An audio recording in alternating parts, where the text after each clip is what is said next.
আচ্ছা, আমার বাড়ির মতন কার কার বাড়িতে এমনি সমস্যা আছে বলুন তো, যে সন্ধেবেলা হলে কিছু না কিছু খেতে মন যায়, কিন্তু ব্যাপারটা যখন হয় বাড়িতে বানিয়ে খাবো, তখন এই জিনিসটা একবার হলেও ট্রাই করতে পারো।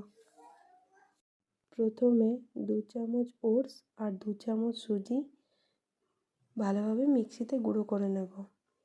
আমি 2 চামচ করে নিয়েছি, আপনারা আপনাদের পরিমাণ মতন নেবেন। মনে রাখবেন যতটা সুজি নেবেন ততটাই ওটস নেবেন। আচ্ছা, গুঁড়ো হয়ে গেলে তারপর আদা, পেঁয়াজ আর জল দিয়ে পাতলা করে পেস্টটা বানিয়ে নেবেন। আমি যেইভাবে পেস্টটা করেছি দেখুন। এরপর ওটা সাইডে রেখে তাওয়া গরম করে একটু তেল দিয়ে ওই ব্যাটারটা পাতলাভাবে পুরো তাওয়াতে ছড়িয়ে দিন। তারপর কিছুক্ষণ ঢাকা দিয়ে রাখুন। ঢাকাটা খুলেই তো বুঝতেই পারবেন যে ওটা হয়ে গেছে।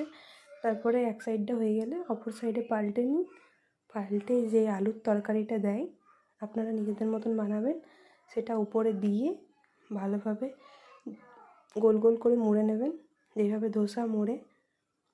তারপর ওটা বাদামের চাটনি দিয়ে সার্ভ করবেন, দেখবেন খেতে দারুণ লাগে।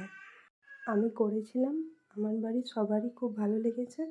আপনারাও ট্রাই করুন আর খেয়ে আমাকে কমেন্টে জানান যে কেমন খেতে হয়েছে। আর কারা কারা এই জিনিসটাকে বানিয়েছেন তারাও কমেন্টে বলুন যে আমরা বানিয়েছি, আপনাদের কেমন খেতে লেগেছে সেটাও কমেন্টে জানাবেন। তো আজকের মতন টাটা, বাই বাই। পরে অন্য কোনো ভিডিওতে দেখা হবে। সবাই ভালো থাকবেন, খুব খুব খুব আনন্দে থাকবেন।